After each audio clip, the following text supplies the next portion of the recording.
하나님과의 만남, 그 자리는 지울 수 없는 흔적이 남게 마련입니다. 사람과 사람이 만나도 잔상이란 게 생기잖아요. 떠올려 보면 아, 그 사람 하는 여운이 있죠. 정말 살아계신 하나님을 진짜 만나면요, 그게 10년 지나 20년 지나 아니 평생을 가도 지울 수 없는 흔적이 우리의 영혼에 새겨지게 되어 있어요. 야곱에게는 베델의 체험이 그랬죠. 그래서 하늘의 문이 열렸고 하늘로부터 내려진 하늘 사닥다리, 그래서 정말 그로부터 그의 인생이 천국 순례자로 바뀌어지게 되었습니다. 자, 이것은 아주 짧고 강렬한 체험이었고, 우리가 지난 시간 보았던 길고 그래서 지루하게 여겨질 정도로 긴 세월의 연단이 있는 이 밧단 아람에서의 시간들은 바로 연단의 자리로서 하나님께서 야곱이라는 인물을 큰 그릇으로 빚는 그런 시간이었죠. 자, 오늘도 우리는 야곱의 인생 스토리를 살펴보면서 또 하나의 흔적이 새겨진 자리를 함께 탐험을 합니다. 그래서 이것을 통해서 우리의 인생 가운데도 다시 한번 지울 수 없는 하나님과의 만남의 흔적이 남는 오늘 이 시간 되기를 축복합니다. 오늘 말씀은 이렇게 시작하죠. 어떻게 시작합니까? 야곱이 길을 가는데, 길 가는 인생, 나그네 인생, 야곱의 그 모습을 보여주고 있습니다. 야곱의 등장, 본격적인 그의 인생 스토리가 창세기 28장에서 시작될 때 그는 길 떠나는 나그네로 등장을 하였습니다. 밧단 아람 20년 생을 정리하면서 이제 그에게 다시 새로운 길이 펼쳐지게 되었죠. 세월의 연단받고 사람을 통해 관계의 연단받은 그 이후에 떠나는 돌아가는 길, 물론 연단은 받았습니다만 그 앞에 펼쳐진 길은 여전히 쉽지만은 않은 그런 길이었습니다. 어떤 이유에서 그렇죠? 떠나올 때는 홀몸이었어요. 돌아갈 때는 식솔이 어마어마하게 딸려 있어요. 식솔이 딸려 있다는 건 그만큼 책임의 무게가 더 커졌다는 거죠. 가녀린 여인들이 있고 유약한 자식들이 있습니다. 게다가 그의 귀향길, 달가워하지 않았던 외삼촌 라반이 추격하듯 그를 쫓아왔어요. 잡히면 어찌 될지 모를 그런 위기의 고비를 또 경험해야 했던 것이죠. 자, 여기서 보면 우리는 야곱의 인생길 어느 하나 그가 원하던 대로 되어지는 게 없다는 걸 우리는 발견합니다. 자, 그가 머나먼 타향으로 떠나올 때도 부모의 결정에 따라서 그는 움직였죠. 몇 날이 몇십 년이 될 줄 모른 채, 그리고 그가 머물렀던 20년의 세월도 외삼촌 라반의 지시에 따라 아내 얻는데 14년, 그리고 자신이 잃어버린 재산을 확보하고 찾는데 6년, 도합 20년의 세월 라반의 소나기 안에 사실 그가 머무른 자리였습니다. 그리고 이제 돌아갈 때도 그의 의사, 그의 결정이 아니라 하나님께서 야곱을 몰아가시듯 그에게 다시금 이렇게 말씀을 하심으로써 돌아가는 길이 열려지게 되었죠. 나는 베델의 하나님이라 내가 거기서 기둥에 기름을 붓고 거기서 내게 서원하였으니 지금 일어나 이곳을 떠나서 내 출생지로 돌아가라. 자, 이 모두가 그렇습니다. 야곱이 바랐던 인생하고는 달라요. 그는 자기가 원하는 것을 자기가 원하는 때에 얻고 싶었습니다. 성공이라고 하는 그 출세 가도를 그는 빨리 그리고 일찍 시작하고 싶었어요. 그런데 지금 와서 돌아보니 늦게, 그리고 아주 느리게 그의 인생이 이어지는 것을 지금 보게 되는 거죠. 우리가 지난 시간도 야곱의 나이를 한번 환산해 봤잖아요. 그가 밧단 아람으로 떠나올 때 나이가 77세. 그러니 여러분 거기에 20 더하면 다시 귀환하는 나이가 적지 않아요. 97세의 나이에 딸린 식솔들을 데리고 다시 이주하는 그 길이 결코 편안하지도 쉽지도 않았을 겁니다. 그러니까 느려도 너무 느린 전개죠. 그런데 우리가 잊지 말아야 될 것이 있어요. 빨리 간다고 다 좋은 것은 아니란 사실이죠. 빨리는 가는데 여러분, 그 빠른 길의 마지막 종착점이 낭떠러지라면 어떨까요? 빠른 길은 멸망의 길이 될 겁니다. 근데 느려도, 여러분 조금 느려도 그 길이 정도이고, 그 길이 하나님이 함께 하시는 길이고, 그 길이 하나님의 축복하시는 길이라면 느린 길이 오히려 인생 성공의 길이 되는 줄 믿으시기 바랍니다. 네.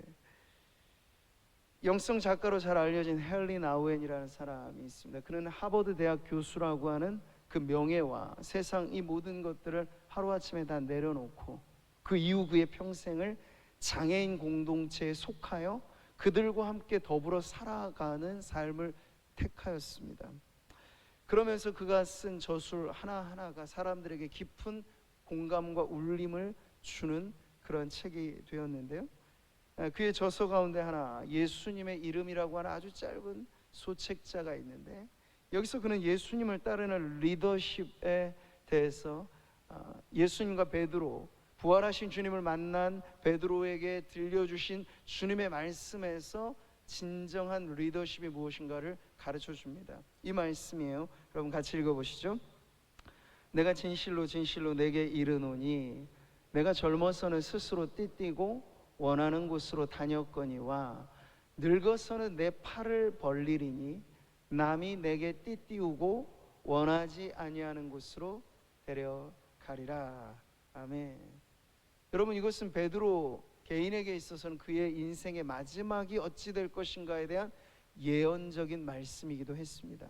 근데 베드로 개인에게만 적용되어지는 뿐만 아니라 주님을 따르노라 원했던 제자요, 주님을 섬기리라 바라는 일꾼들이 어떻게 하면 주님 닮은 섬김의 리더십을 발휘하게 되는가에 대한 원리를 이 말씀은 보여주고 있습니다. 그게 뭐죠?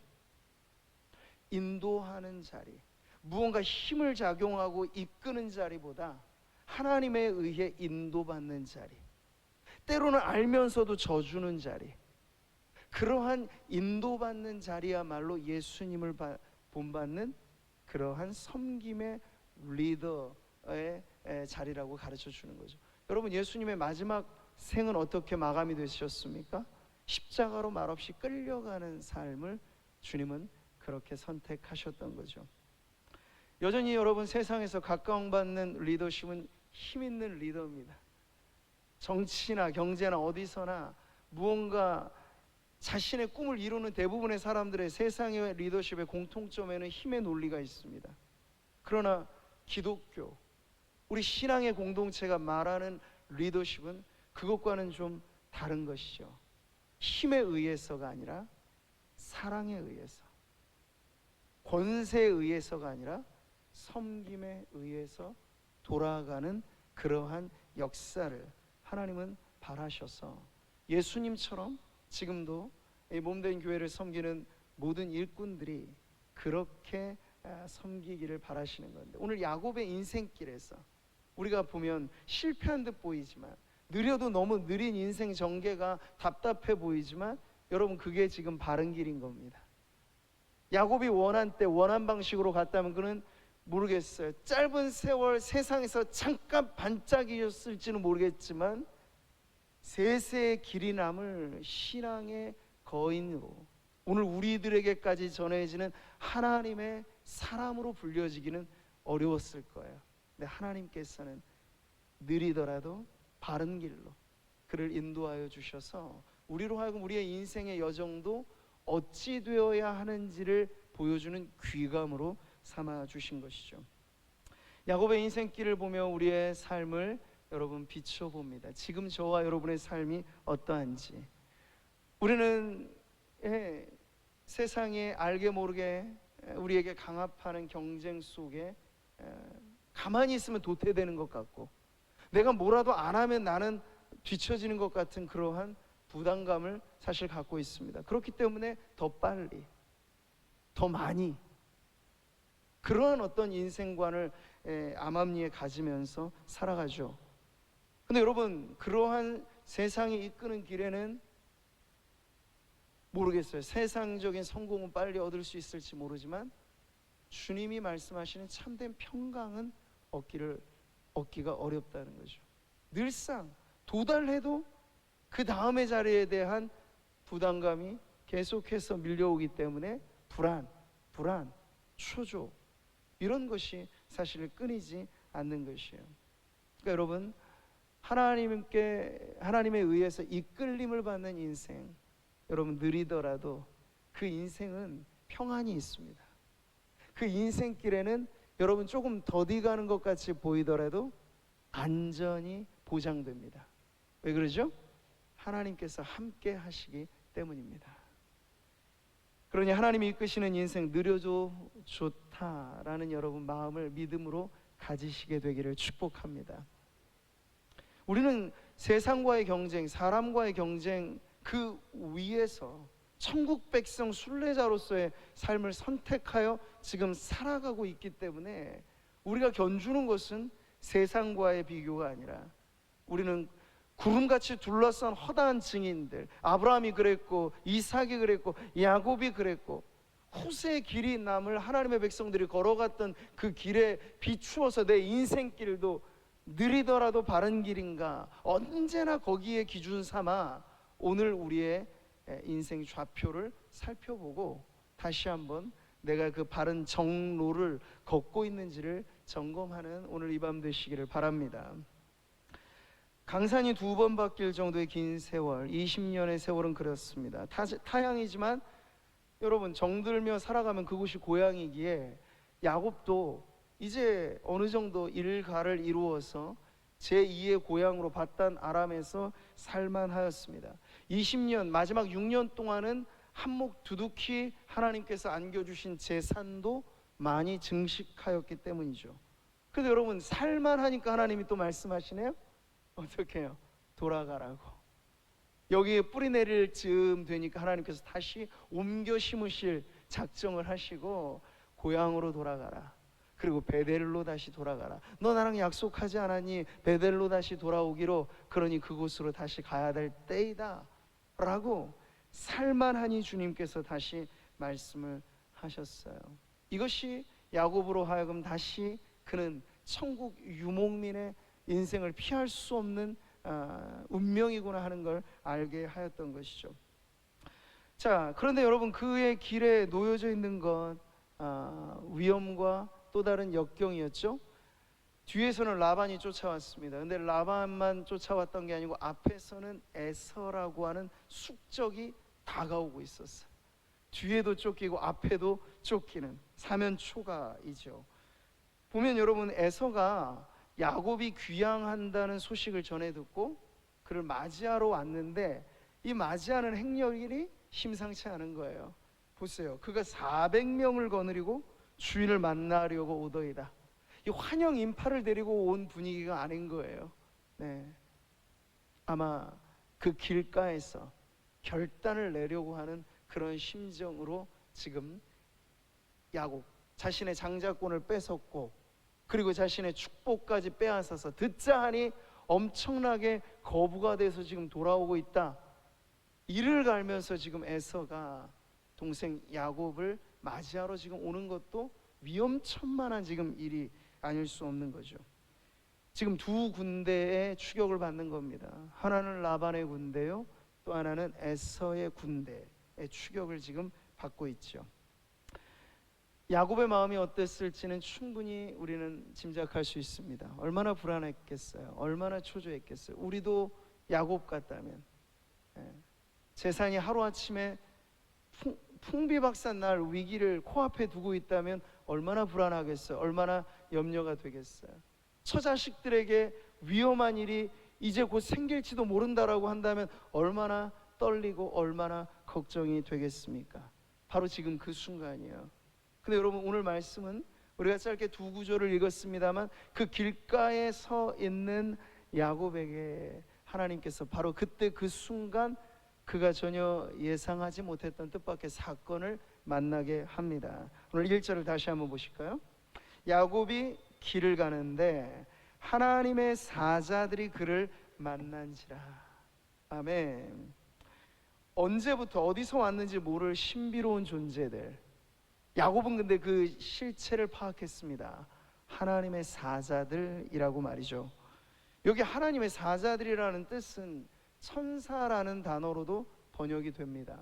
그런데 사자를 강조한 건, 사자는 누굽니까? 전하고자 하는 메시지가 있는 사람이에요. 일종의 메신저. 그래서 주의 사자라고 말했을 때는 하나님이 전하게 하신 메시지가 있는 사람이라 할 때 사자라는 표현을 쓰는 거예요.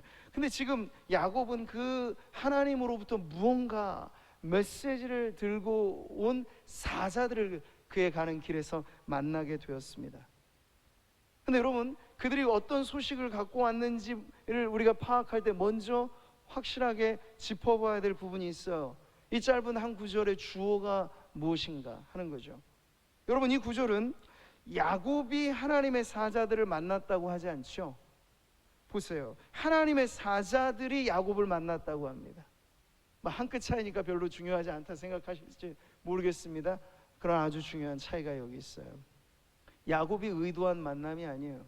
야곱이 원해서 만난 사건이 아니에요. 이 역시도 20년 전 베델의 체험과 닮아 있는, 야곱은 전혀 뜻밖의 하나님으로부터 파견된 하나님의 메신저들, 하나님의 사자들을 그 위험천만한 길가에서, 뒤에는 라반이요 앞에는 에서라고 하는 그 숙적을 맞닥뜨리는 그 위기 일발의 순간에 지금 이 만남을 갖게 되었다는 것이죠. 여러분, 하나님께서 지금 이 모든 것을 계획하셨다는 게 바로 이 본문의 매우 중요한 강조점입니다. 그러니 우리는 무엇을 알게 되죠? 야곱의 인생 지금 20년 기간을 두고 볼 때 처음도 나중도 시작도 마침도 온통 그의 인생의 주어는 하나님으로 바뀌었다 하는 것을 우리는 알게 됩니다. 인생 일대 결정적인 순간에도 하나님이 예고 없이 찾아오셨고, 지금 또 인생의 가장 위기의 또 한 번의 순간에도 하나님께서 찾아오신 거죠. 자, 이렇듯 인생을 바꾸는 결정적인 변화는 누구의 계획? 우리의 계획입니까? 내 뜻입니까? 아니요, 하나님의 계획 속에, 하나님의 뜻 가운데 우리의 인생이 뒤바뀌는 결정적인 만남의 사건이 이루어지는 줄 믿습니다. 우리에게도 여러분, 하나님과의 이 뜻밖의 만남이라고 하는 건 언제나 은혜가 우리에게 갖게 하는 그런 기대감이죠. 오늘일지 내일일지 우리는 그 모를, 그것이 그러나 부담이 아니라 하나님께서 내 필요를 아시니 공중나는 새도 먹이시고 들에 핀 꽃도 입히시는 하나님이 내 필요일까 보냐, 우리는 그렇게 생각할 때 내가 지금 어떤 면에서 성도들이 사면초가 있고 내일 일은 남 몰라요 하는 것이 정말 서글픈 노래처럼 들려오게 될 때, 여러분, 우리에게도 무엇이 필요한 때입니까? 하나님과의 만남이 필요한 때예요. 근데 여러분, 이것에서 늘 우리는 잊지 말아야 됩니다. 내가 먼저, 그게 아니라 하나님이 먼저 우리의 인생을 아시고 먼저 우리에게 찾아오시고 먼저 우리의 인생을 바꿔가시는 하나님 되신다 하는 것을 여러분 믿으시고, 오늘도 설레이는 마음으로 기도할 때 하나님과의 그 뜻밖의 만남의 자리가 여러분의 인생에 새겨지게 되기를 소망하며 기도하시기를 바랍니다. 신명기에 나와 있는 말씀 같이 한번 보시죠. 너희보다 먼저 가시는 너희의 하나님 여호와께서 애굽에서 너희를 위하여 너희 목전에서 모든 일을 행하신 것 같이 이제도 너희를 위하여 싸우실 것이며.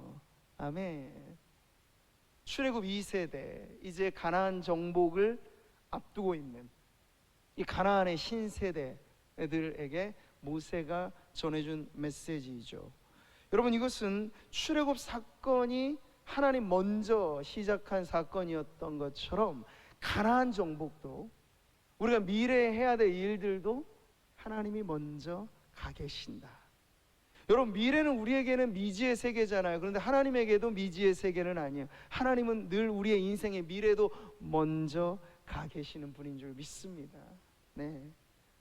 그리고 오늘 본문의 주어가 하나님인 걸 여러분 잊지 마시고, 여러분의 믿음이 언제나 그걸 고백하시기 바라요.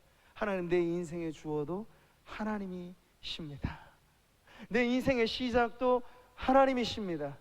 내 인생의 과정도 하나님이십니다. 나의 나됨은 언제나 하나님이십니다. 하나님 먼저, 그리고 나는 그 뒤를 따르겠습니다. 그렇게 걸어가는 인생길이 안전한 길, 보호의 길이 되는 줄 믿습니다. 그러면 여러분, 우리의 믿음의 고백대로 하나님께서 역사하실 거예요. 하나님께서 일하실 겁니다. 우리의 계획으로는 안 되는 일들도 하나님이 먼저라고 하는 믿음의 고백으로 하나님의 자리를 내드리면 하나님이 일하실 줄 믿습니다. 주가 일하시네, 주가 일하시네, 주께 아끼지 않는 자에게 주가 일하시네, 주가 일하시네, 신뢰하며 걷는 자에게 주가 일하시네, 주가 일하시네, 주께 아끼지 않는 자에게 주가 일하시네, 주가 일하시네, 신뢰하며 걷는 하나님 먼저라고 여러분 고백하시면서 우리의 인생의 자리를 주님께 내어드리시면서 주가 일하시네, 주가 일하시네, 주께 아끼지 않는 자에게 주가 일하시네, 주가 일하시네, 신뢰하며 걷는 자에게.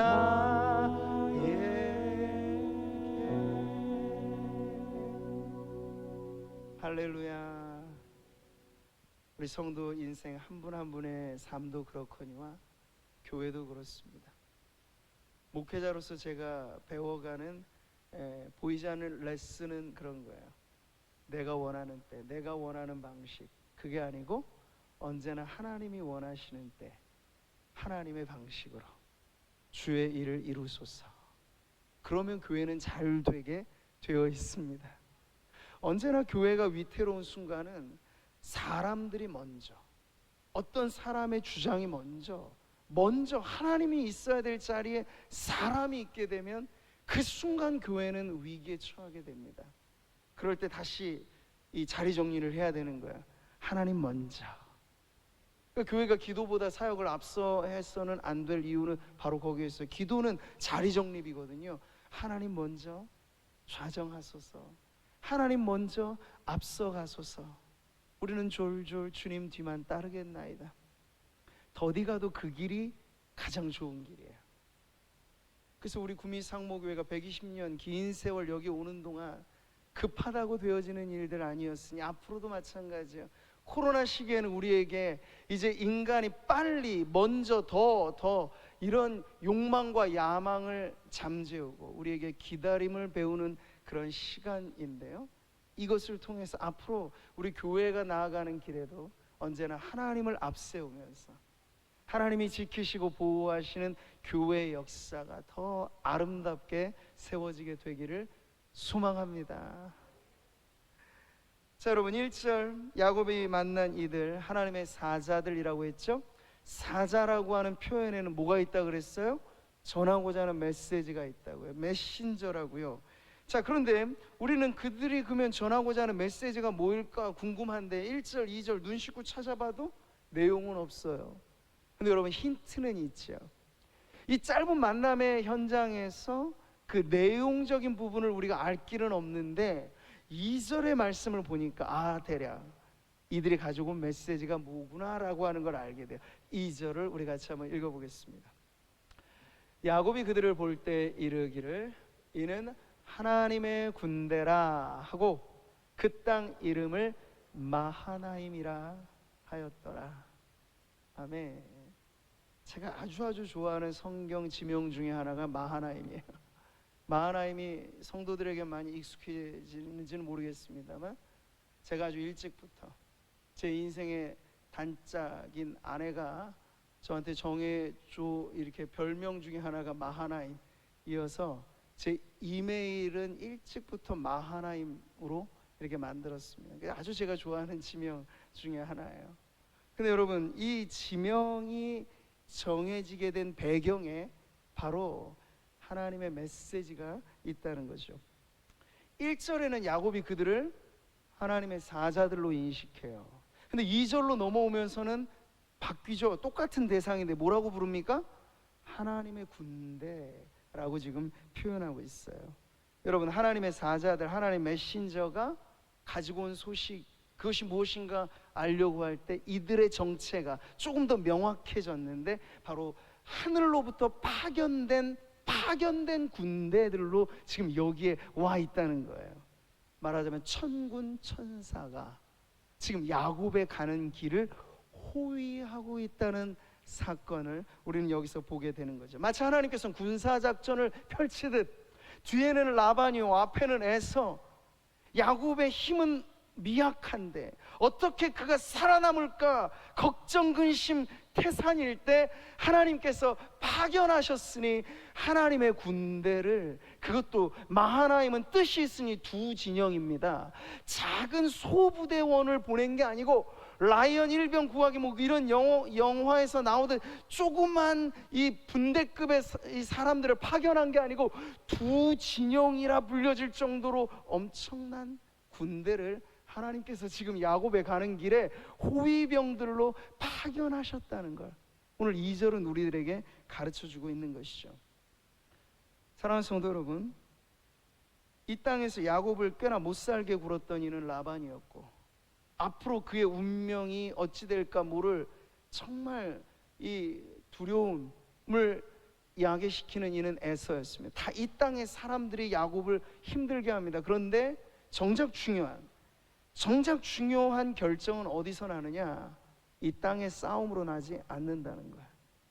하나님께서 파견하신 하늘의 천군과 천사, 우리에겐 더 든든한 보혜사가 계시니 성령으로 말미암아 우리가 수행하는 싸움이야말로 이 땅의 모든 성도들의 인생을 결정짓는 매우 중요한 싸움이 된다는 걸 오늘 이 하늘로부터 파견된 하나님의 군대가 보여주는 뜻이죠. 메시지는 바로 그것입니다. 성경은 말씀합니다. 우리의 씨름이 무엇이라고 말씀하죠? 혈과 육을 상대하는 것이 아니요, 통치자들과 권세들과 이 어둠의 세상 주관자들과 하늘에 있는 악의 영들을 상대함이라. 이 땅에 되어지는 역사가 이 땅의 사람들로 좌지우지되는 것 같지만 실제로 성경이 우리들에게 보여주는 명확한 진실은 바로 하늘로부터 일어나는 그 옛날부터 하나님을 대적하였던 교만의 왕, 거짓의 아비 사탄과 그의 졸개들, 이 어둠의 세상 주관자들을 선동하여서 하나님의 백성들을 짓밟고자 하는 그 하늘의 악한 세력들에 대한 하나님의 천군과 천사요 또한 주의 성령이요 가장 결정적인 싸움의 승리로 하나님의 독생자 예수 그리스도께서 이 땅에 오셔서 치루신 그 싸움이야말로 결정적인 승리의 관건이 되었다 하는 것이 오늘 우리가 알아야 될 영적인 싸움의 실체라고 하는 것입니다. 이 땅을 살아가는 성도들을 이중시민권이라고 말을 하죠. 우리는 국가에 소속된 국민이면서 동시에 하나님의 나라에 소속된 하나님의 백성들입니다. 그렇기 때문에 우리가 살아가면서 부딪히는 문제들도 이중적인 의미가 있어요.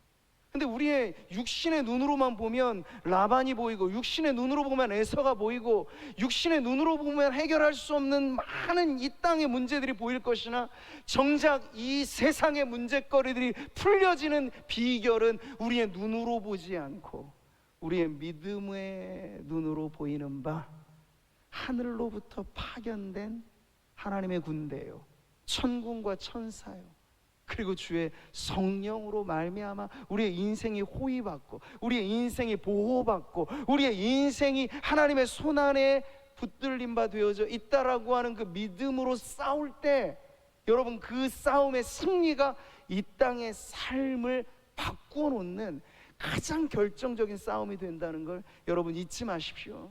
그래서 성도들은 여러분, 실제로 우리가 누구를 붙들고 싸워서 이겨야 되는 그러한 싸움이 아니고, 언제나 우리의 싸움은 영적인 싸움이라는 걸 잊지 마시고, 그 영적인 싸움은 무엇으로 합니까? 기도로 합니다. 무릎으로 합니다. 말씀으로 합니다.